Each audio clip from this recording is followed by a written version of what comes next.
Good evening and welcome to another edition of Africa Thrive Live. Wherever you are tuning in from, welcome, Karibu, Asante for joining us, and we're really excited about tonight. But before I get to it, my name is Irene Okoye. I'm based in South Africa and one of your co-hosts for today. Hi Irene, hi everyone. My name is Naomi Kirungu, as you can see, and I am based in Nairobi, Kenya. Irene, happy Youth Day. Was that yesterday in South Africa? Yeah, Youth Day was yesterday. So everybody in South Africa, happy belated Youth Day. It's such a sentimental time and a beautiful reminder of, the strides that South African youths are making. So it's always awesome to celebrate. And tonight's guest is actually a reminder of that, of how the strides that young people have taken to come this far. Yeah, so we don't have Youth Day, but we celebrate on your behalf as well. We are really excited about today as well. So welcome to all those coming in on LinkedIn. We see you on Facebook and YouTube. Go ahead and get comfortable. Today is gonna be a very cozy, warm conversation we have, so you can make some cocoa. You can even bring your kids along for our conversation. Today we are going to be talking to an amazing foodpreneur, if I can call her that. And it's going to be really, really exciting. So how about you drop us a line on the comments and tell us about your business. As usual, we want to feature you guys. So tell us, where are you tuned in from? What business do you do? Ask the questions you have. Just talk to us on comments and we'll get to feature some of you. And half of this the time we spend here networking as well. There are always conversations happening on the comments, so don't feel shy. Tell us about your business, tell us who you are, tell us where you're tuned in from, and if you already have your questions lined up, you can send those. We'll get them answered. Yeah, Naomi, talking about tonight's show, I'm truly excited. And I thought about tonight's guest, and I thought about the inspiration that she is. I don't know if you are an Alicia Keys fan, but I believe Girl on Fire is totally about her. And as a young woman looking up to her, I believe, when Lupita Nyong'o was talking about all dreams are valid, she totally is exemplary. And because I think she loves Beyonce, I'm just taking a chance, but I think she loves the Beyonce. I think Beyonce would probably define her as a boss and a diva. So I'm really, really excited to get to Siba's story, get to know what makes her tick, what makes her this amazing human that she is. A multi-award, I have to say multi-award winning chef, celebrity chef at that. And there's so much more and so much depth to get into. But before I get ahead of myself, and if this is the first time that you're listening to us or you're watching us, let me introduce AMI to you. AMI stands for the African Management Institute, and we're a Pan-African organization that believes in working with entrepreneurs from across Africa. And we do this to enable them to thrive and, of course, to grow their businesses wherever they are. And we do this by equipping them with skills, practical tools and skills that they need. And ultimately, we also want to build a community of like-minded people. And if you haven't heard about our Thrive community, this is such an important opportunity for you to join like-minded business leaders, entrepreneurs from across the continent, learn with each other, share ideas, find synergies and common ways to work together, whether from East Africa, West Africa, Southern Africa. There's so much depth that comes from just connecting as business leaders. So if you're looking for a community where you can grow, learn, and as I said, grow together, this is where you need to be. You need to be part of what we call Thrivers. So just to explain a little bit more about the Thrive community, please watch this short clip.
Great. So in case you're not part of the Thrive community, don't be left out. There'll be a link on your comments that you'll be able to click and join the Thrive community. It's a free community where we give resources and give you such opportunities like this, including closed sessions that we don't get to broadcast to help you grow your business and to thrive. So join the Thrive community and let's help you grow your business. Yeah. So continue bringing in your comments. And introducing yourself. I see Non Siba, I hope I pronounced your name right. She is from South Africa. Irene, you'll tell me. And usually, a lot of times we mix up people's names. I teach you how to pronounce East African words sometimes. Yeah. So she's tuning in from LinkedIn. And she's from Andy. So keep the comments coming. I see LinkedIn is tuned in, guys on YouTube and Facebook as well. We'll read your comments as we go. Yeah. So just to give you context, Irene and I, when we are planning this Africa Thrive Lives, there's usually, so as you know, these sessions are for entrepreneurs and we design them to be conversations with seasoned entrepreneurs. So usually what happens most of the time, I know the guest, Irene doesn't know them, or vice versa. Irene knows the guest and I don't know them. And then usually we present now before this session, we have this small presentation where we present to each other. We're like, this is why you should be excited about this guest. So for this particular edition, Irene was like, I found this amazing entrepreneur. Oh my gosh, Naomi, this is going to be really exciting. I really look up to her. I was like, oh yeah, I look forward to our meeting. So we meet and you can tell Irene has really prepared. And she's like, so she had all this, everything lined up. And then she says, Siba. I'm like, oh yeah, I know Siba. I could just tell, yeah? I could tell her and feel how she just swallowed her words because she had this whole presentation and she did not expect me to know this guest. And she was like, oh, Naomi, you know her. I'm like, who doesn't know Siba? And I told her a story and then she was like, Naomi, you have to tell that story. So I told her how my Siba experience. So growing up, my mother taught me how to cook, and my mother taught me how to cook with my heart. Yeah, you know, there's cooking and then there's putting your soul and your heart to your food.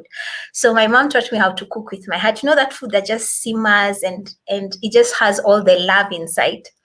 So I remember growing up, because I'm the youngest of 4 kids and the older ones had left, so we spent a lot of time together. We would have in the house a lot of British cooking cookbooks and also watch a lot of British TV cooking shows because that was what was available on local TV. Until now, this is like later in my early adulthood where DSTV happened. And we finally got to experience cooking with Siba and Siba's table. And I was like, oh my goodness, finally, ingredients, 1, that I can pronounce, 2, ingredients that I know. And, you know, like, this dining table was something familiar to me because I grew up in a family where, and a lot of us did, where if you're a family of 5, you cook for 8 because there's this auntie who passes by, or this cousin, or this visitor was on their way. You just don't make, you know, dinner is like, this is dinner, or is this a party? No, it's just dinner. Yeah. And so finally we got to see content that was really us and ingredients we'd find in our local market and just experiment things. So Irene was like, oh my goodness, that's not how I know Siba. We know 2 different versions of her. So that's my Siba experience, and I'm really excited about this session today.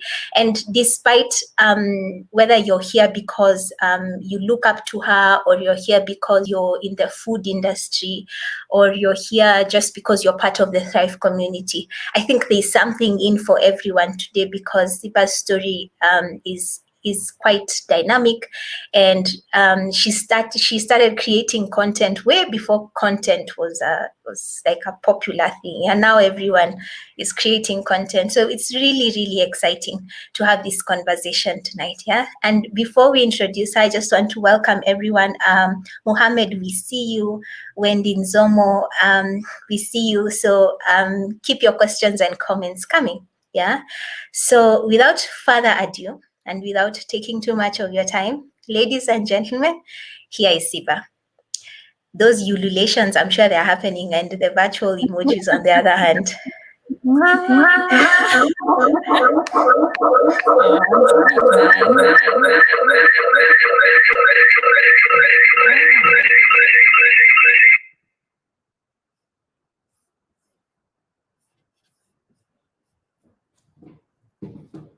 Hi, Siba. I think that was the ululation happening on the other side that was projecting.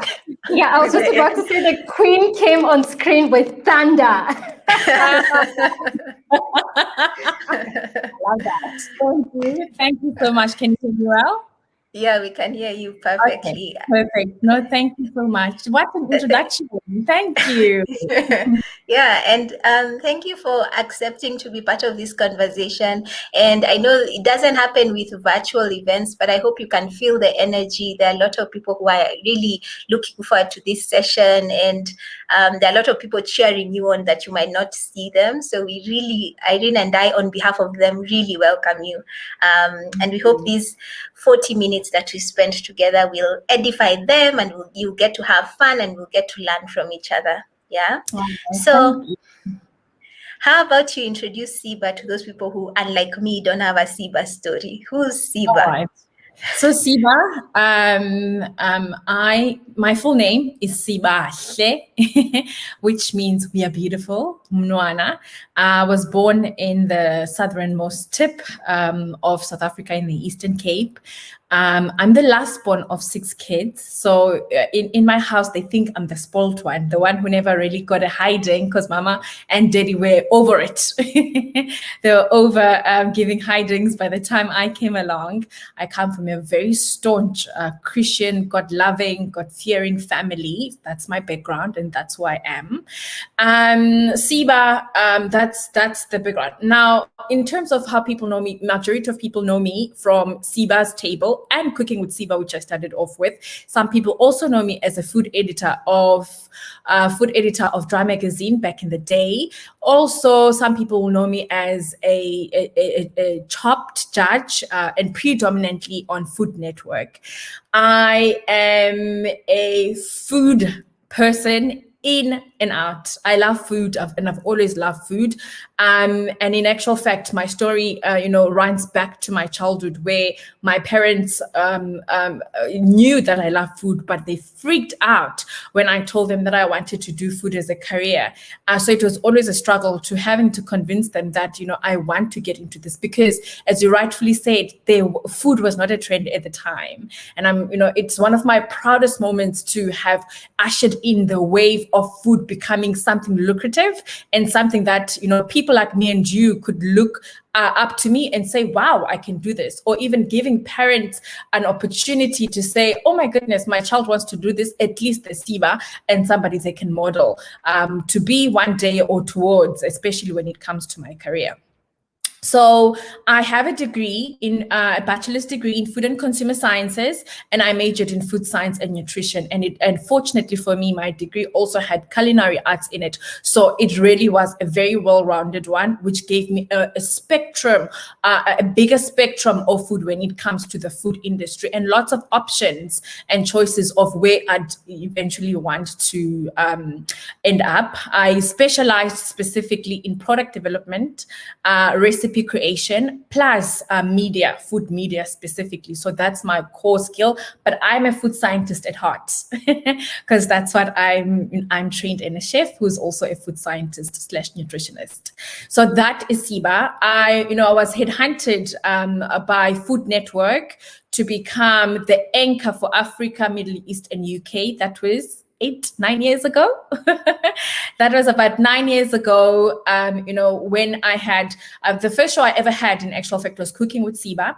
And that was, quite random on how it was brought about, because I was happy working as a food editor behind the scenes in print. And my editors just said at the time that we're expanding, that I need to go in front of the camera and also anchor food for the magazine, and also be the face of the magazine at the time. Of course, I felt I was being pushed to a space where I wasn't experienced in, because I'm a chef, I'm a food scientist, I'm a foodie, not necessarily a TV personality. And I was happy being behind the scenes, but I took the opportunity, and I can say the rest is history. So I did Cooking with Siba, which was sold to the UK.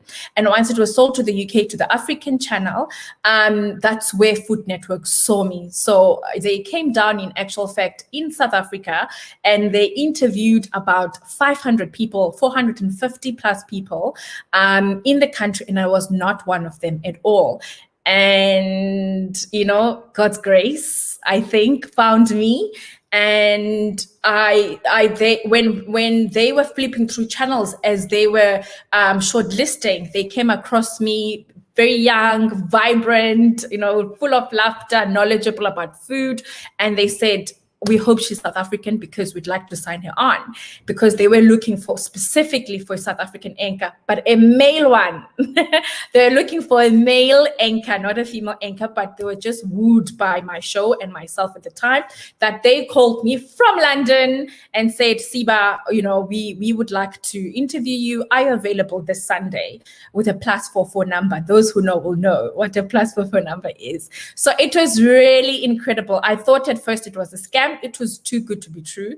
And then eventually they were legit. They came down that Sunday. We met in one of the biggest hotels in the country in Cape Town. And I can say the rest was history. So my interview with them was first what they saw on telly, and eventually them coming in South Africa. And I remember they kept on doing this as they were speaking to me, because I didn't understand what they were doing. And I guess as I was answering, their questions, conversations, they were checking, how am I going to look on the big telly? And I can say the rest is history. Food Network, was an incredible opportunity for me. Still is, where, the show was aired in over 135 countries. It's in the US, on the Cooking Channel. It's in the Middle East, in Russia. It was big in areas like Russia, Poland, and like in far parts of the earth that I had never even been into. So it was an incredible opportunity, and one that really propelled me to the world stage, such that Harvard University I am a Harvard University case study of leading women in entrepreneurs within the food space. And I think what intrigued them was the fact that I'm in Africa, but I have so much influence outside of Africa. And I'm in South Africa, and I have so much influence outside of my country. And for them, they find that to be peculiar and just something that is worth being studied. And also to check, what are the things that I have had, hurdles I've had to go through in order to have this world status and influence. What are the things, the hard things I've had to go through? So it's a beautiful study. It studies my country, studies South Africa, studies the concept of when I was born, the time I was born in, where did I come from the right family, which clearly not, because my family was a middle-class family, not one where you gain access to the world, etc. So yeah, that's me in a nutshell. I love God. I love the Lord with all my heart. I can't leave that out. I'm a mother of 4. Yes. I look all this. You girl. I'm a mother of 4. Often when I tell people that, they're like, are they twins, and how many are adopted? And I say they were one by one, 2 years apart. So I was very busy for 8 years of my life. Got 4 beautiful kids. I'm a mother and I'm a wife to an amazing man. His name is Brian, who's such a great support to our family. 2 boys and 2 gorgeous girls. So that is Siba in a nutshell. Oh, wow, that's more than an nutshell, Siba. And I guess that story is more, when you were talking, I was thinking that's opportunity, but there was also a lot of preparation. I know we'll go into details about, Irene is going to ask you why food, why were you so sure early on? But before and by the way, when you were talking about influencing people, yeah, you did influence me over 10 years ago, a little girl in a village, not even in the city of Nairobi. And I knew Siba like years ago. Yeah. So thank you. Anyway, back to our conversation. Before we get into all those details, and I'm even keen for the audience to participate, just a random question. If you are to pick an ingredient, and the audience as well, please tell us, if you're to pick an ingredient, which ingredient would you be and why? Oh, it's a hard one. That's a very hard one. I would say I love ginger, and I'll tell you why. It can be seen as something trivial, but it's really potent, and I love its health properties. It's a holistic ingredient in a sense that you can use it in your teas, in your water, in your tea, you can use it in your desserts. You can also use it in your stews because it really packs a punch. You can use it as a candy, so it's so versatile. And I think I'm that. I may be soft and tender, but when I have to pack a punch, I pack a punch. Like a chili. I totally love it. I love it. I love the passion. So Siba, something that you've alluded to in your story while you were talking to us was the fact that at the time when you started, your industry was not one that was seen as a marketable or one that you could monetize in any way. So what was that process for you to find what really worked? Most people would have been like, okay, so you're going to go and start a catering company. That's as far as it goes. But how have you managed to diversify what you do? All right. It was really hard, I must be honest, Irene, especially at the time because there was no Black person I knew, neither locally in South Africa, neither in the country, and neither a person, overseas. To such an extent, my role models, by role models, I mean people I've followed for a very long period of time, was the likes of Jamie Olivers, Martha Stewart, Nigella Lawson. There's a lot more within the space, and there's male chefs as well. But it was no one who was like me. There was one lady in South Africa. Her name is the late Dora Sitole, who used to be the food editor for True Love magazine for many years. But Dora was only, I only knew her for food editing, but I didn't know anyone beyond, holistically. And I think that was a problem for my parents, and it really was a problem for them because they didn't see any prospects of success, and me really being, using my brains, because my parents were academics. My mom was an avid teacher with, honors and very learned.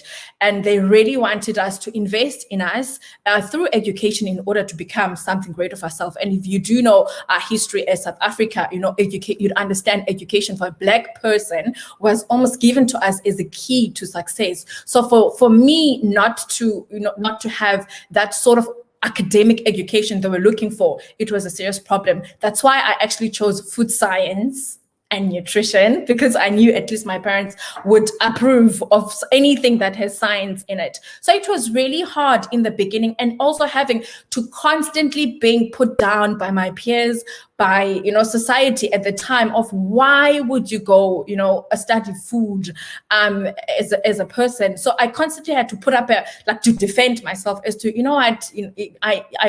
there's more to food. I had to teach people what difference the food that you get in manufacturing in the retailers. Who do you think produces that? It's the food scientists. Who do you think does quality controlling? Who do you think does the taste to make sure that the food, all of that? Who do you think cooks for you when you are in a restaurant, etc.? So I constantly had to defend myself in that sense, because I was seen as wasting my brain or not clever enough to pursue like LLB or other careers, which was not the case.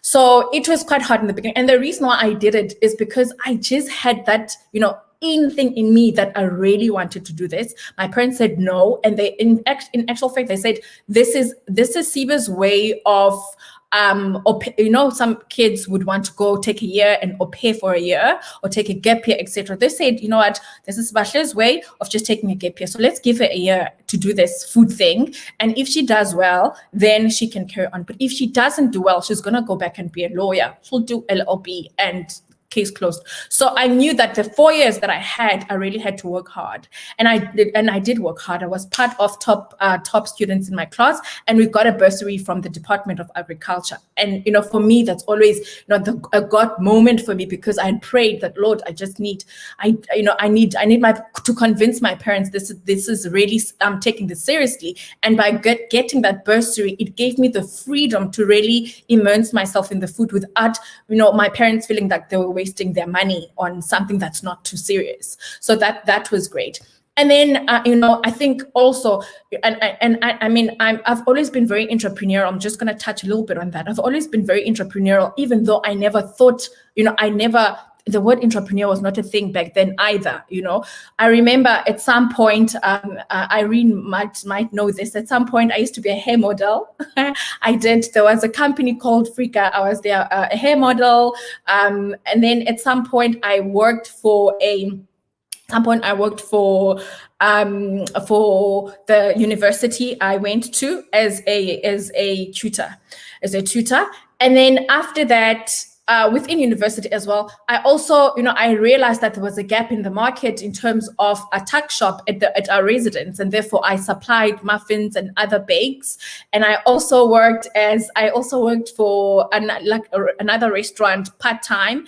And there was one other job that I can't remember now, but at some point at university, I was alternating 5 different jobs. And, I used to send my parents some money because that was just, I had so much money that I now had to send money back home, which mama saved for me for later on. But the hardest part was that having been a top student and all of that, and then finishing university and not finding a job. It was hard. It was really hard. Sorry, Siba. I actually want to double tap on that, just how difficult it is, the issue of unemployment, especially because you can see, every single time we hear the news, especially in South Africa, we're talking about unemployment. So that journey for you, just finishing, which is a reality for a lot of graduates, what was that like for you? It was devastating. I think, for a long time, I couldn't talk about it without having tears, because it was almost like a shameful moment, because what I felt like, what's the point of having spent all that money, worked so hard for those 4 years, and given myself to everything that I'd done, only not to find work in the end. And I felt it almost like was a validation of what mama was saying, that, food is not a serious thing, and I was even afraid to go back home and say, I can't find employment, because I didn't want, I knew my mom was amazing. She would never have said, I told you so, but she might have given me a look that says, I told you so. I felt like a failure, I really felt like a failure. And I think, I went with everything and anything I do, I really do my best at it. And I really tried, for 9 months of my life, I really tried, and I didn't get any work. And I remember so what I decided to do, and this is what I usually advise youngsters, is that find a job. Doesn't matter what. I went out of industry. I went around the waterfront, and I eventually went to a boutique store that was looking for a salesperson, someone to sell their clothing, and I got the job. And all I wanted at the time was just to make sure I gain my independence, because I don't now suddenly become a responsibility to my parents, especially knowing where this food thing came from, and the earlier fights years earlier about me taking this journey. So I didn't want that narrative and that story. So what I did is I found a job that was outside of industry, but I had the sense in me that if I'm employed and I can provide for myself, at least something will come along the way as I'm doing something. And that's what I always say. I do believe in the law of attraction, in a Christian way, that things find you as you are doing them. So you don't wait for things to come. It's good sometimes for us to wait for things to come, but there are times we actively have to do something in order to attract that. And for a period of time, and I gave myself to my employees at the time, and to a point where they wanted me to manage and to become a regional manager. But I decided, I'm going to refuse this job, because I was afraid of having the promotion that is 3 times they asked me to take over the regional management, because they were expanding. But I was afraid that I've studied so much on food, and food is my passion, and now I'm going to go into another industry, which is not my core. I do love clothes. Hello. I like looking good. Yes. It's not something, but however, it's not something I would want to do as a career. It's not priority in comparison to cooking for people and ministering to people's souls in through food. food is my true passion, and everything else around it is just, it's just backs that, if I may call it. So it was a very hard process. So that's what I'd like to say, I also didn't want to fall in the trap of being dependent on, boyfriends or, do stuff that I was never taught at home, especially coming from the home in which I came from. We were taught you need to stand up on your own 2 feet, you need to be self-sufficient, and you need to, make a way. And, Mama will always say, ask and it shall be given unto you. So it was a very frustrating time, to be honest. But I think what helped me through the process was the fact that I wasn't immersed in the emotions because I was doing nothing. So as I was working, I was then looking. And I think because I had something to do, it was a lot easier to handle. And then there'll be times where I'll be so positive. I'm like, I'm going to get a job. I'm going to get it. And then, nothing comes. It's a yo-yo, really. It was hard. It was really hard. That's why I advocate for youngsters to be entrepreneurs and to be entrepreneurial, because our country, and I do think Africa, needs more entrepreneurs in order to employ a lot of people. I do know not everyone is going to be an entrepreneur. Not everyone will have the capacity to be able to not sleep at night. You look in the stars as you're thinking, oh my gosh, how are we going to get through this financially because of this and that and that. Not everybody has the capacity to take on that, but there are people who have that and who long for that and who are so miserable in their jobs because they've got no room to grow or their ideas are not taken seriously, etc. So I always say, there's a certain sector of people that are naturally entrepreneurs, and those entrepreneurs need to come forth in order to create sustainable jobs for our continent and for the future. Because I think gone are the days now, and I'm teaching my kids this from this age, and my oldest is 8, but he'll tell you he's 9. I tell him that, we need to save, he works for me. He already works for me. We'll do like we've started a series for him that's called Cooking with Lonwabo. And then if he behaves, he's such a child. He's a baby. So he likes to play. So I'm like, if you behave, and then I'll be able to pay for this. But I won't pay. If I don't pay you for this, then you won't get the toys. Then as often he'll say, but you've got the money. I'm like, it's mommy's money, not your money. So you need to work for him. So I'm already inculcating, a sense of them having to work for things in small things and not getting everything because we can. But some of the stuff, they must also earn them rather than them being overly spoiled. Yeah. There's so many amazing things that you've said. And I think your mom probably has told you this a million times, that she's very proud of you. But something that you brought up is, I love that passion, and I love the career purpose alignment that you've brought up. So as much as you're doing something, is it something that you're passionate about? Is it something that, when you wake up at night and somebody asks you, what are you really passionate about? Are you really living your life to the full? And that's what you brought up. And it's lovely to watch you talk about it.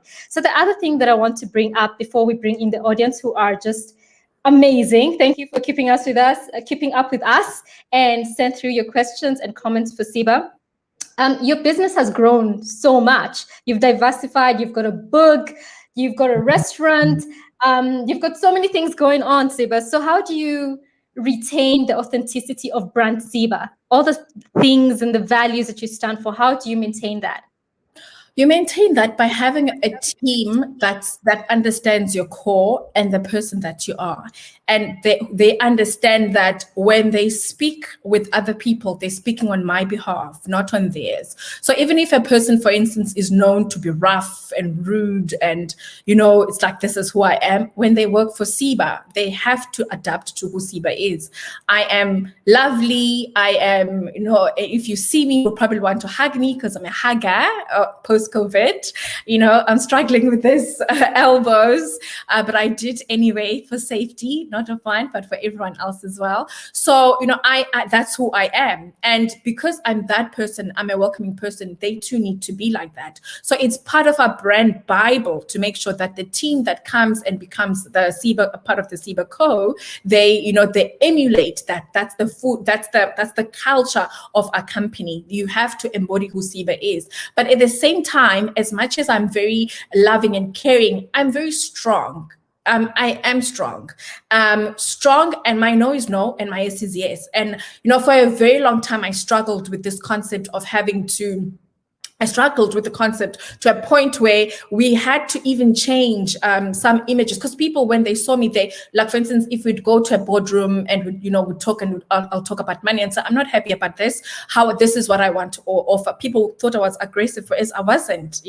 I was just saying, I'm not happy with this offer. I'd be happier with this one. But because people hadn't seen me in that light, being serious, etc., we then started an internal campaign of how we're going to position me, add into the role of the person that Siba is. You'll have images of me of not smiling, where I'm like really serious, because we needed people to understand I won't be smiling all the time, and it's okay. And that's a side of me that I must have. I'm a mother, and I am a disciplinarian. When I give my my children the look, they know that, okay, we must stop with what we're doing. So, within me are different facets and different hats I need to put in order to be able to address certain situations. So it's not to say that because I'm female, because I am Siba, I'm not going to be firm when time needs for me to be firm. It means you're just going to be able to do it in a palatable manner, not in a rude manner, because you can say something without having been rude about it. So that's how I navigate that. Yeah. And Wow. Sorry, Naomi. Before I let you speak, I just wanted to say, just going back to that point where you said you are a very approachable person, nice person. I have to attest to that. I spoke to you for the first time on the phone, and I was like, whoa, you're in the middle of filming, but you are overly nice. You took your time to speak to me. So that's amazing. And that speaks to how you carry out your business. So that's awesome. Thank you. And if I may just add a little bit more, you spoke about diversifying. Very important. Very important. With as you grow, you need to start, that's what I've done. You need to think what's important. I understand that, my time is money, in a sense that I've got 4 kids, I run my household. Of course, I've got people that help me, which is excellent to have, people that help you, raise the kids or pays, and you've got teachers, etc. But my time is a rare, what is it? What's the word for it? Commodity. Yeah, commodity. That's the word I'm looking for. It's a rare commodity. So what do I do in order, to not thin myself down? And what I do is to make sure that, I diversify by having the restaurant, by having the cookbooks, by having the other things that, other projects that we're running, and other things that we're going to have in the future, but making sure that those teams are strong enough to be able to stand. And, there'll be a time, for a very long time, that you will probably have to be the face of your business for some time, until your team is strong enough to be able to do so. And it's such a beautiful time when your team has now gotten the reins and are able to run without you, because it then loosens your time to create. It then loosens your time to spend time with your loved ones, which is very important. I don't like being overly booked, because it takes me away from my kids, or I become grumpy, not because I want to, because I'm tired, I'm stressed out, I just need to relax and just sleep it over sometimes. So I manage my time well, so that I can be it, and to all the different facets that need me. But it's very important for you to have a very good support system that allows you that. And if I may, I would imagine that there'll be many women watching this.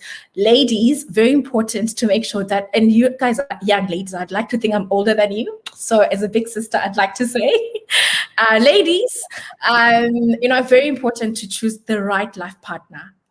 I cannot stress that enough. It's, for me, it's a make or break. Not having the right partner could, you will have to work a whole lot harder for little things. Whereas if you've got a right partner, the time you put for the little things, suddenly they become you gain more, because they help you in the process. I often think, if I was married to somebody who was insecure, if I was married to somebody who was I don't know, whatever, which is opposite of what my husband is, I would have been in trouble, because first, I travel a lot.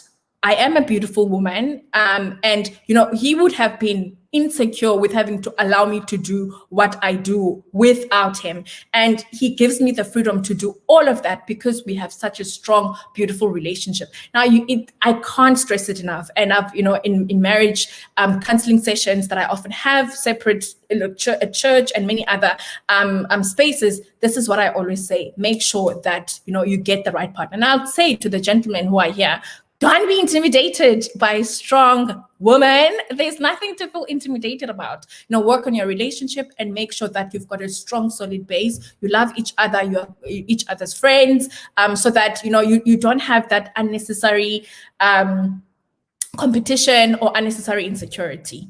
It stops there. At some point, you'll just hear me unmute and say, "Preach, girl!" Like just preach, yes.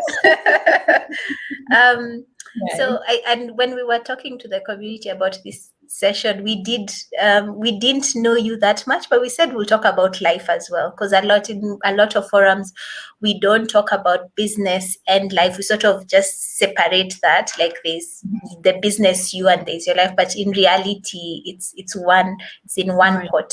So let's speak more about the business side and what you find with folks in our community and a lot of entrepreneurs, even just like yourself. You have various things that you do to bring in revenue. So you have, let's say, all these different revenue channels. And since you've been in this for a while, and especially when you're starting, you're not sure, is this what will work? So you're doing various different small things. From your experience, what have you found to be sort of like the business model for you that is most sustainable? Or sort of like, I know it's a hard question, but almost like, what's like the perfect business model where you say, if you try these, chances are really high that it will work? All right. It's a hard question in a sense that it's I can go quite broad with it, but I'm going to try to bring it back to my story. The one of the hardest things of being an entrepreneur is believing in yourself. It starts there, when you have a brilliant idea. I always go back to the fact that if I had yielded to my parents' suggestion that I should be a lawyer, I would have missed out on influencing such a huge generation into the food industry, ushering people into the food industry. I would have missed out on being in the different platforms that I'm in, etc. And I think, we've got it. We all have it. We've got that inner voice that speaks to us, which is our intuition, which is God in my case, that whispers in us and says that this one, and it's persistent. It keeps you awake at night, or when you've made a decision that is contrary to that, you feel terrible about it because intuitively what's the right one. So I'd say the first thing is for you to believe that you can do it. That's the first thing. Second, you need to invest in yourself. Invest in yourself in knowledge, invest in yourself in having, people that can mentor you. And by mentoring, I don't mean physical mentors. I mean, learning people's stories, following people's stories, seeing how they do things, trying to see, how do they do it? Because, there are people who've done it before. So it doesn't have to be so hard for you to don't always have to start from scratch. You can start from where another person has gone in order to make it easy for yourself.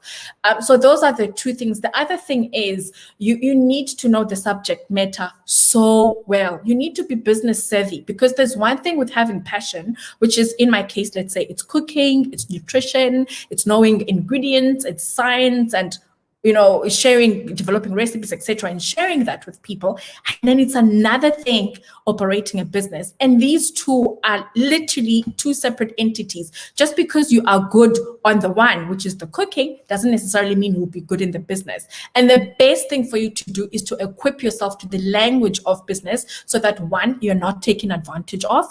Two, you are not swindled in the process, and you are not naive to think that people will be for you all the time. You have to be firm enough to know that, you have to be firm enough to know that even if a person advises this, but this is not for you, and be able to say no to certain things.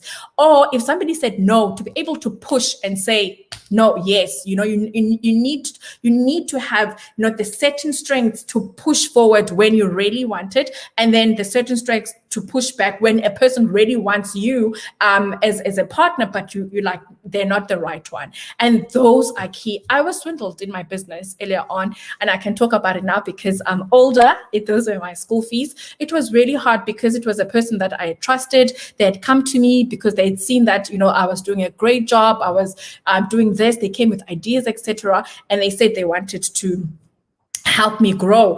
And being the person that was very trusting back then, I just, I trusted that this person will do what they say they had, and they didn't. And in the process, I lost a lot of money. But I always say, thank God that I was able to go through that in the beginning of my career, rather than now where I will probably deal with millions and, bigger amounts of money. It's better to lose thousands rather to lose hundreds, because that experience helped me to be so read things with a fine comb, and not just to do due diligence, DD we call it. It taught me due diligence. Check the person out. Don't just go by what they're saying, etc. So that's what I would say. And another thing is, partners are good, but it must be authentic. It must be a partner that speaks to what you are doing, authentically what you are. Because if it's inauthentic, anything that makes you inauthentic, it's into your brand, because you're not believable. People don't believe that you're telling the truth. People will think, she's just doing this because she got paid for it. You have to come to a point that when you do have partnerships that happen to pay you, which is great, because obviously that's a form of revenue, it speaks your truth. It's what you would have done at home, and it's what you would have done in your business. It mustn't smell like you are cheating us. So those are key. Doing business the right way, doing business the right way as much as you can, and learning from those who have gone through this, who have gone ahead of us, and also equipping yourself, doing short courses, etc. So investing yourself in that aspect, specifically in the business aspect, to make sure that your passion, which you are knowledgeable about, and you know the subject matter, equates the business, so that you're not strong in this one and weak on this one, or you're not too strong on business but your offering is weak, because it needs to collide perfectly. Yeah, lovely. I love how you've summed it up. It needs to collide perfectly. So that's great. Siba, you are a multi-award winner, and we were just wondering, is there one accomplishment that you're super proud of? One particular award that, when you think about it, and I was looking around your house while we were coming on, and I was looking at the different awards that you have, and I was just thinking, is there one particular accomplishment that makes you go to bed and feel like, you know what? I think I've made it. Yeah. Yes, bring it up. Yeah. This one. Oh, that is beautiful. I love this one because it's called the Ubuntu Awards, and it was the first official award where want me to show you? It was the first official award where our government in South Africa gave me recognition for the work I'd been doing for the number of years. And as you know, often, I had won, before this award, I had won 5 in the US, 5, recognition in New York and Las Vegas. I'd won 2 in China. I'd won another one, I can't remember, elsewhere. And I was like, hey, South Africa, where are you?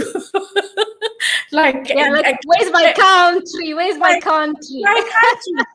And good people around me, when I felt, is my work not being seen locally? I'm celebrated more overseas than I am locally. Are people not seeing what I'm doing for the industry, what I'm doing for the country, putting South Africa in Africa and on a positive and a world map, pushing the African, the new African narrative, which is, I was telling our stories the way we want to. So I felt it's like, and then I reasoned with it. I said, there's an old scripture that says, prophets are never appreciated in their in their country or where they come from. So I thought, well, maybe that's that. And as I had just reasoned with that, I got nominated for the Ubuntu Awards. And this award, the reason why I love it is because this award, people had to vote. People had voted for me, and I was up against like quite a number of people. And I remember when people were, my community had to carry on voting and voting and voting and voting.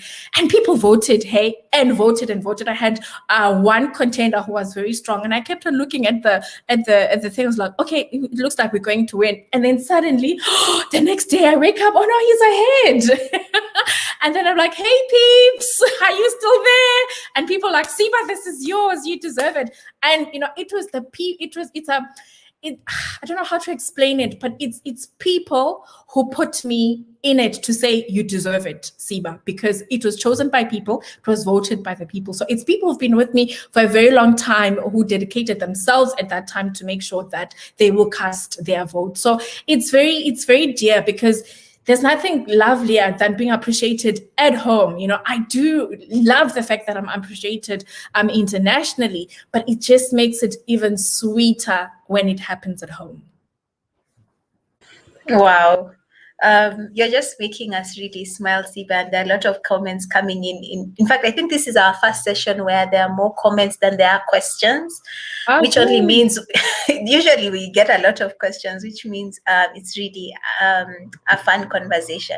So when I see, looking at you now and thinking, you were creating content before it was trendy, or before, of course, there was TV then and it was more mainstream. But even before, there was all this content around food and things like influencers and making your personal brand like a business brand.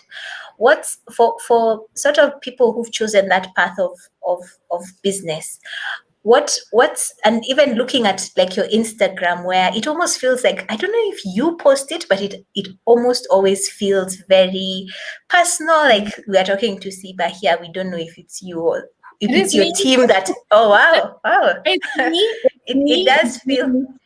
It does feel like you. So what's one tip you have for sort of emerging content creators and people in that industry, or even in your industry, on what to do to constantly push the envelope so that you're remaining relevant, you're still connecting with your audience? What's one tip you have? All right. The one tip I have is, authenticity. I can't stress that enough. I always feel good when people say, Siba, is it you? I'm like, yes, it's me. Because it means what I've always wanted, it's happening. So in terms of content creation, yes, I created content when I was a food editor, a drama magazine, for my shows, etc. But this is the digital platform is a completely different way of content, and it's very competitive. There's lots of people who have emerged, which I'm very happy, because many of them look up to me as their role model, and they've even changed careers to come into the food industry and are very successful. So it gives me pleasure and pride to see youngsters who've come into the industry and are really taking it to higher grounds. It is a competitive space, and for me, the best thing to do is to be aware. I'm very topical. I know what's going on. I read the news. I make sure that I know what's going on. For instance, the latest one, it was where I was filming on set, and I asked somebody to take a picture of me, and there was that Jessica saga. I'm not sure if whether Irene, you probably know about it. A Namibian host, sports presenter, had a thing with Yes, on a live where she said, she didn't realize that she was live, but she was saying to the host was saying, Jessica, please comment on XYZ. Jessica's like, no, you're not going to make me comment on what. Just, pass it on to me and let me take it forward. And she was very stern about it. So and then she said, Jessica, we are live. And this like, and she did send a public apology. So, we posted a picture of myself. I posted a picture of myself. I asked the team to take a picture of me, and I posted a picture of myself. And I said, Jessica, we are live. And that's just, people loved it, So you have to balance it with fun and fun and what makes you happy, and share those moments with people. So for me, what works is not necessarily we'll have pages. For instance, I've got a page for my restaurant. We'll have a page for other things where people know for this, they can go get recipes. But people often want to know more of Siba, the person, more than the food, and if you look at my pages, whatever I post that is related to me or the kids or funny jokes, whatever, people just enjoy that. So you have to find the balance. You can't be too serious like all the time because it's boring. Also at the same time, you can't be playful all the time because people want what I call edutainment. They want to be entertained while you are giving them information. And I've got such a beautiful way of imparting information. For instance, I'm a food scientist at heart. So I've started telling people about certain ingredients and the science behind it, etc. And it really helps. But you have to find what works for you, that works for you. So that's what we have done.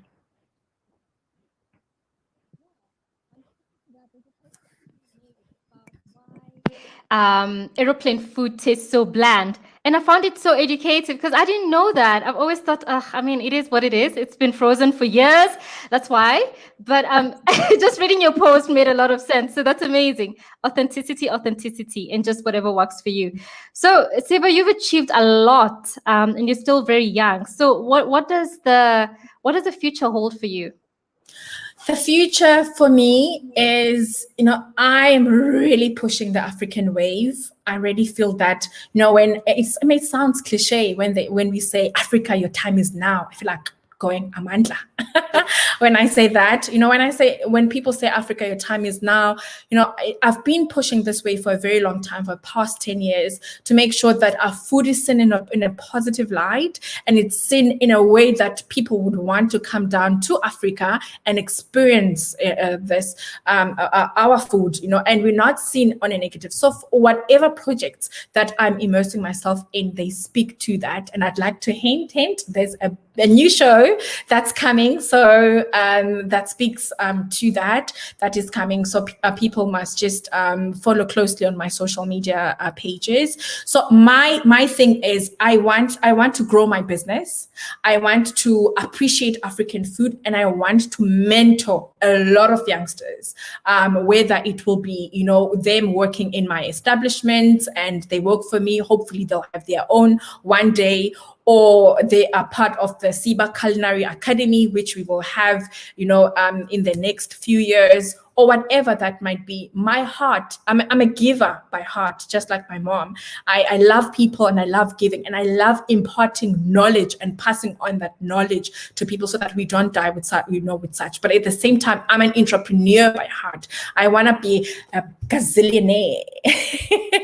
I want to be, I want to have access to finances where I never have to worry about money for my children, for them. I want to build a legacy for my kids. So my projects are legacy building, and my projects are literally, for the next phase of life for my children, etc. So we're very big on that at the Siba Co at the moment. We do meaningful businesses. I get a lot, Irene, of people asking me to come on board and in such platforms, but I choose very carefully, where I spend my time. So so I chose to be with you guys because I knew that this is a very good platform for me to pour myself in, and it will give the impact that I think it will. So wow, yeah. Siba, we're very honored. Like every single line that you're saying, I'm taking it all in because it's really gems. And you've written a book. I hope you're going to be, writing another book about your life, because I think there's a lot of interesting lessons and a lot of lessons that young people like us can learn from you.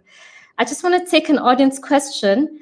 Mahmoud from LinkedIn is saying, kudos to you, Siba. Ashley, if you could bring it up. Thank you. Kudos to you, Siba. I want to know how you're coping at this moment of post-COVID, COVID, which has affected so many businesses across the globe, and how to get a copy of your book. So 2 in 1 for you, Siba.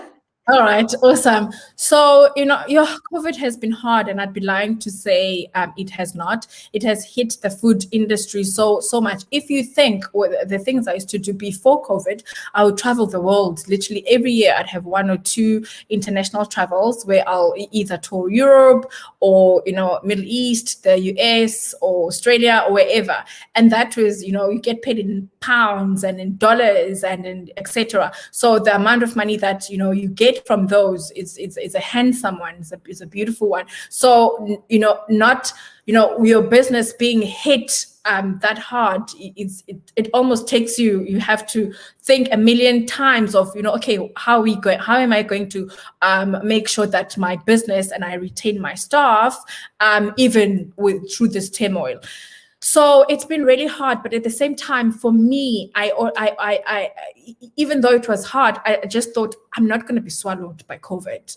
I'm not going to let my dreams go. I'm going to fight. I'm going to fight back. I'm going to look at opportunities. I know I'd lost lots of opportunities of the things that we had planned, but I'm going to look again and go back and see whether we can't. And that's how Siba, the restaurant at the Table Bay Hotel Waterfront was born. We were supposed to have launched in Johannesburg, and then COVID happened, and I thought it was not going to happen, but an opportunity came, and I was presented with that. And I could have said, the timing is not right, etc., etc. But I decided the timing is perfect because I'm going to create an experience for people and give them 3 hours of just, oh my goodness, beautiful food, an escape, because I myself needed an escape. So there've been, pockets of opportunities within COVID that have propelled me forward, but it wouldn't have propelled me forward if I was in this overthinking of, overthinking things to a paralysis. I call it overthinking to a paralysis because, if we do overthink too much, we end up not actioning anything and opportunities pass us by. And I believe that opportunities come and go, and you can't let it go, overthinking too long that you lose the opportunity. So that's what I've done in terms of COVID. And there are other projects that I'm working on, which, speak to responding to COVID. Now, in terms of the cookbook, you can get it at Exclusive Books if you are in South Africa, and many other retail stores, bargain books, etc. We also have it online on many of our online platforms like Takealot, etc. We are speaking with my publisher to make sure that they're able to ship it in other African countries, which is another frustration, I must be honest, not being able to easily trade within Africa. A topic for another day.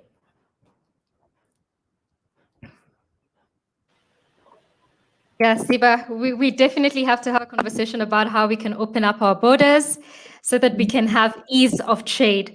I just want to take one question, Naomi, if that's okay with you, from Mercy Njao on Facebook. Ashley, if you could just pull that up. Mercy is asking, with many international hotel brands in South Africa, how did you identify your market and what strategy did you use to start up? Always inspiring to listen to you. I think the beauty about mine is that I was headhunted. So they came to me to say that we've got an opportunity for you. And I looked around and I checked if whether are they, a business where I could do business with them, is it viable, etc. And it was. I checked all things, I do my due diligence, and it was a very an amazing company to do to start my business with because they'd come to me. So I think the beauty about it is that they narrowed down having to knock in different doors, whether it be hotels, etc., because people were now coming to me. There are a lot of people who come to me, malls, etc., but I've said no because it's not feasible. It just won't work. And after we've done the due diligence and we find that, in the next year or two, this is not going to work, then we decide let's rather invest on something that will have longer longevity. So those are the things that we think of when we think of starting up a specific business. But also at the same time, without being too restricting ourselves by not taking some opportunity. Sometimes we'll take an opportunity even though we know it's a short lead, because we know what the result and the yield of that will. Because often opportunities, you'll get an opportunity and it might not be as big, but what it will land in the near future will be bigger. So we're quite open-minded at the Siba Co when it comes to that. Wow. Siba, Irene, and even the entire Thrive community, on behalf of them, we are very grateful for just this time that you've spared with us. What's Siba grateful for? What's one thing you're entirely grateful for? I'm grateful for life. I'm grateful for family. I'm grateful for the person that I am. I'm grateful for being entrusted to do such big things, which sometimes make me feel afraid at night. I'm grateful that I can still dream and I can still go for my dreams. And I'm just grateful to, of the simple things. I'm grateful to have kids that are healthy and, my kids that can go to school every day, to give me time to do my work. I generally am a person who gives thanks and gives gratitude. And I'm grateful for God in my life because he's my anchor. He's the person who really, when I'm feeling, all over, when I've got that time with him, he just anchors me. So those are the things I'm grateful for. Thank you so much, Siba. And when you quickly talked about kids going to school, I now feel nice for not feeling guilty for the only mom who wouldn't homeschool. I love my son, but let him go to school. It's fine. It's fine. He can homeschool, no, but school is fine. I love him so much. No, yeah. Thank you so much, Siba. And thank you so much for your time. So like Siba said at the very beginning, during her conversation, take an opportunity to learn, and not just learn your business, but also learn the aspects of running a business. And as AMI, we've provided the Survive to Thrive program to just help you take advantage of the opportunities and challenges that are presented by the disruption that we've gone through, so that you're able to grow your business and take advantage of the opportunities that still exist. So let's watch this really quick video around that.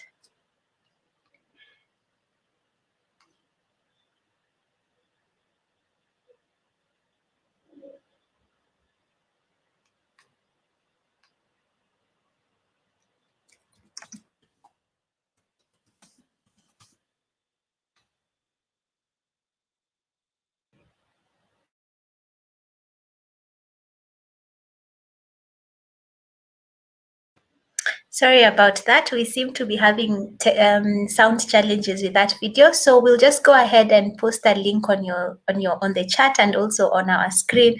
So subscribe to the Survive to Thrive program and come and let us help you take advantage of this season that we're in to help you grow and build a thriving business. So I just want to thank Siba again, and you can follow her on her social media pages. I personally follow her on her Instagram account and all her other Instagram pages. I also just want to thank you, our audience. Today you were quiet, but I think it's because you are taking it in. I was also at some point just taking it in, and Siba is very well spoken and dropped so many gems, like Irene said. And I'm also reminding you to follow us in case you haven't followed us on our social media pages on Facebook, LinkedIn, Twitter, Instagram. And also, if you're watching this on YouTube, just subscribe to our YouTube channel for similar and even more informative content. So until next time, we do this every single month. Every third Thursday of the month, Irene and I, we get entrepreneurs and we have such conversations. So until next time, we have been your hosts, Irene and Naomi. Have yourselves a lovely, lovely evening. Take care.